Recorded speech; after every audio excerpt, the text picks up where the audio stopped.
Hey team, Coach G here. Just wanted to reach out. My apologies, it's been a little bit since my last video. I know some people have reached out and asked for some more content on some different topics, and so hopefully I can be a blessing. Life has been interesting on the home front, so just wanted to reach out and share with you guys some stuff that I've been learning. I love doing that. My content, where what I bring to the table, comes from personal experience, not theory. It's not. It's not. You know, it is things that I've learned and read and listened to, but that I've actually put into process and placed in my life. So it doesn't come from theory. It comes from proven fact and the fruit on the tree. So today, listen to a sermon series. I love when people teach about what I call uncommon sense. Uncommon sense is what should be common. People say you should have common sense, but common sense is not common anymore. So I'll talk about uncommon sense. Uncommon sense: how you manage your money, how you manage your life. I mean, principles that are just like duh, but and it should be common. It should be logical. If you're like, yeah, of course, but if people don't walk those things out. Now, here's what's crazy. My first point is, one, you're not a victim of your life, right? I know it's easy to point fingers and blame stuff and blame people and blame situations. Yeah, sometimes life is sour, man, and you gotta drink that sour cup. Like my pastor says, you gotta drink sour cup once in a while. But I become a firm believer that life happens for you, not to you. So that's point number one. Life happens for you, not to you. Okay, and so it's all a matter of perspective. When things happen, it's happening to grow me. It's happening to teach me, to learn me, to do different things. It's happening for me. It didn't happen to me. Oh, this happened to me. This happened to me. This happened to me. What if you changed around and you said, this happened for me? What a fantastic way to look at things. And I promise you, it opens up your mind to opportunities, to solutions, to mindsets, to things that are just so wonderful. It brings so much joy and peace and prosperity to your table, right? So that's the first step. Second point would be, your life is exactly right now. It is where and it is what you've made it. The sum total of your decisions, of your actions, either the ones you made and the ones that you haven't made, or the ones you overlooked, or the ones that bypassed you, because you procrastinated or whatever. Even the good things in life are because of the decisions that you made, choices that you made. Your life is some total of your choices, your decisions, good and bad, or non-existent. So that's point number two, is your life is the sum total of that. Now, here's what's crazy. Because you know that, you can start changing things. You can start changing the equation, right? My buddy Veyron, Prophet V, I call him. He's taught me something really important recently. He said that life is kind of like algebra. And if I'm butchering this, I apologize. This is how I understood it. There's always that hidden, that solve for X. What is X? That unknown. And if you know what X is, it makes the whole equation go. So have you solved for X in your life? Do you know what that unknown equation is that keeps you where you're at, or that is what the fire is to move you forward? One of the pastors that I listened to also said that a stingy life is a very small life, and a generous life is a really great big life. So how big is your life? And that will determine whether or not you've been living generously, whether or not you've been living stingy, whether you've been living in fear or faith. Same thing you translate into fear or faith. Have you been living out of faith? Generously giving and serving and doing and loving and making decisions that are not because you're scared or because of your lack, or or what is it, out of your purpose and out of your vision for your future. And if you don't have one of those, that's the next one. You must have a vision for your future, because if you don't, you're going to make decisions. You're going to make decisions out of your lack, out of what you don't have, out of your fear, out of fear of missing out, fear of not having enough, fear of not being able to move forward.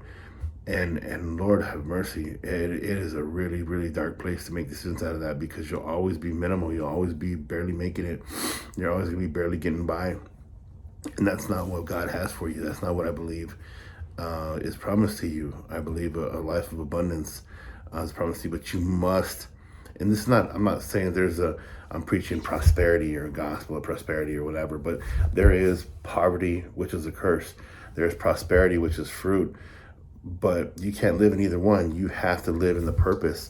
If you have realigned yourself in what you have been called to do, and not all these other variables that life or the world tells you that you should be living by, but solely based on what you believe God has you to do, or what you believe you're called to do with your life, and what's important to your heart, then I know that the Lord will bless you. I know that you'll be blessed. I know that you'll be living in prosperity, because he has to provide for your purpose. Pastor Michael Todd is one of my favorite guys to listen to. And yeah, he's controversial because he teaches with some radical stuff. And I really like that. I think that he has no fear when it comes to really bringing what he's trying to teach people. But he talks about that. He talks about, swinging that pendulum, you know what I mean? And not to be scared to live in your purpose, not to live in the gospel of poverty, where you say things like, and these are things also that are providing into your life, or pouring into your life. Are you afraid to work hard and make a lot of money because you're going to lose your government assistance? Are you afraid to go make a lot of money because you don't want to lose your Section 8? I've literally sat with people who wanted help with their finances, and I've showed them ways to make another $50,000, $60,000, $80,000 a year, and they would not do it because they were going to lose their couple $100 a month in food stamps. And I'm like, wow, you are really not good at math, man. And when you're losing a couple $100 in food assistance, but you're going to make an extra 50, 60, 80 grand a year, oh man, you got an A+ in bad math, brother. So, and I'm not knocking that people need help, at certain points in time, but when you become dependent on it, and it becomes a survival mode to where you don't want to do anything greater because you're going to lose the little bit that's keeping you afloat, man, that is a really tough place to live, because your music's going to die all inside you. You're going to die with all the music inside of you. All the greatness inside of you will never come out, because you're just living just to survive. It's not a life. You got to live to thrive, man. Live to do great things. Live to do something better than you're doing today. Every day you wake up, and I personally wake up every day and thank God that I woke me up. I'm like, man, thank you for waking me up. Let me do it better today than yesterday. Let me do more today than yesterday. Let me serve better, love better, give more. Let me take more risks today that are calculated. Let me go out on a limb and push to be a better person today. Let me do everything just a little bit better today for you, God, and for the people around me. And because, everybody's really concerned with legacy. They're concerned with being remembered when they're gone, or who's going to remember my name, or what can I pass on to my kids. That's all important. But it's not as important as who you are today, because you can't take none of that with you. And in a few generations, you're going to forget you anyway.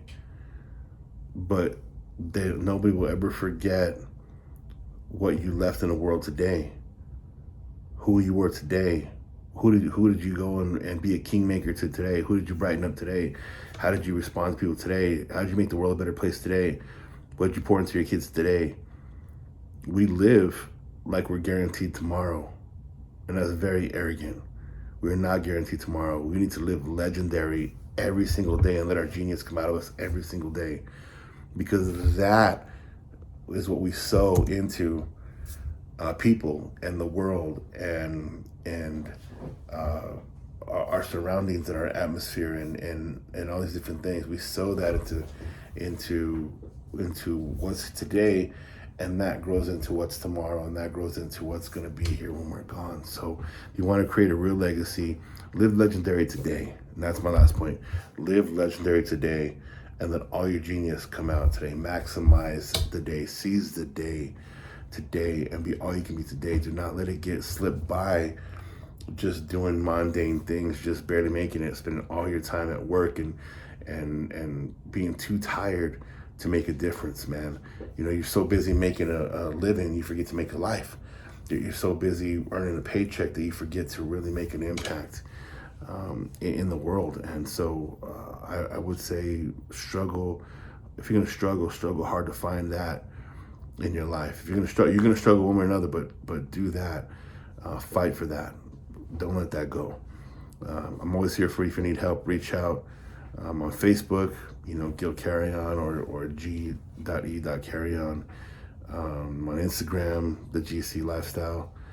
You know, it's a bunch of different things you can connect with me at. Inbox me if you want to talk, if you have questions, if you have content that you want to hear about, maybe a couple topics that you'd want my opinion on. And again, it's just my I think trusted, my honest but accurate opinion. And I don't talk out of theory, I talk out of fruit. So anyway, I love you guys. Until next time, I encourage you to live and love at a higher level, unapologetically. And in my case, my heart, I do it for Christ. And for my family and for those of you guys around me that are gleaning from this and becoming impacted by maybe some points that I'm sharing. So I love you guys. Live legendary today and let that genius come out. All right, take care.